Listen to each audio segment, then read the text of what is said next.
Assalamualaikum warahmatullahi wabarakatuh. Bismillah, walhamdulillah, wassalatu wassalamu ala rasulillah Sayyidina Muhammad ibni Abdillah wa ala alihi wa sahbihi wa man walah amma ba'du. Taubat adalah pengakuan seorang hamba atas segala dosanya serta sebuah keinginan untuk meninggalkan dosa tersebut.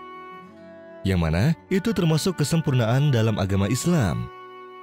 Sebagian ulama mendefinisikan bahwa taubat adalah kembali kepada Allah Ta'ala, mengamalkan perintahnya, serta menjauhi segala sesuatu yang dapat menjerumuskannya ke dalam dosa secara lahir dan batin. Dan taubat itu sendiri memiliki beberapa syarat agar diterima oleh Allah Subhanahu wa Ta'ala.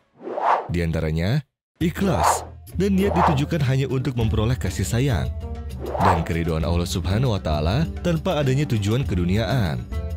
Sebagaimana Allah Subhanahu wa Ta'ala berfirman, kecuali orang-orang yang bertobat dan memperbaiki diri dan berpegang teguh pada agama Allah dan dengan tulus ikhlas menjalankan agama mereka karena Allah, maka mereka itu bersama-sama orang yang beriman dan kelak Allah akan memberikan pahala yang besar kepada orang-orang yang beriman. Menyudahi perbuatan dosa, seorang hamba harus meninggalkan perbuatan dosanya dan menjauhi segala yang mendekatkannya, agar ia dapat terbebas dari dosa secara keseluruhan. Menyesali perbuatannya, seorang hamba harus merasa akan kehadiran Allah Subhanahu wa Ta'ala dalam setiap tingkah lakunya. Di waktu dan tempat manapun ia berada, maka ia akan menyesali segala perbuatannya yang telah lalu, juga selalu mengharap akan kasih sayang dan ampunan dari Allah Subhanahu wa Ta'ala. Berniat kuat tidak mengulangi dengan memperbanyak ketaatan kepada Allah Subhanahu wa Ta'ala serta menjaga dirinya dari segala maksiat dan dosa hingga akhir hayatnya.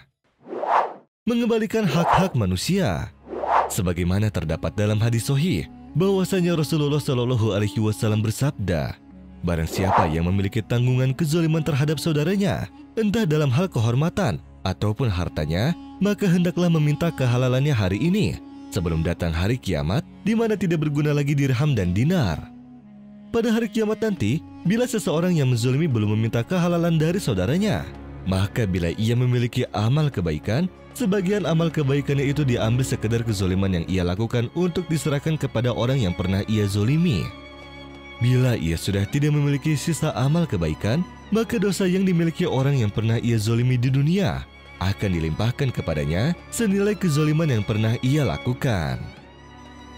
Taubat adalah suatu perbuatan yang sangat penting dalam Islam. Bahkan hukumnya wajib bagi seorang muslim jika ia berbuat maksiat.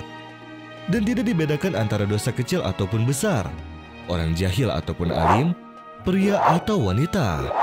Maka barang siapa yang terjerumus dalam suatu dosa, hendaknya ia bergegas untuk bertobat kepada Allah Subhanahu wa Ta'ala. Sedangkan manusia tak pernah luput dari sebuah kesalahan dan dosa, baik disengaja ataupun tidak. Dan karena keutamaan dan kasih sayang Allah Subhanahu wa Ta'ala, Dia membuka lebar pintu taubat kepada hambanya, agar hati dari setiap hambanya bersih dari segala dosa dan maksiat.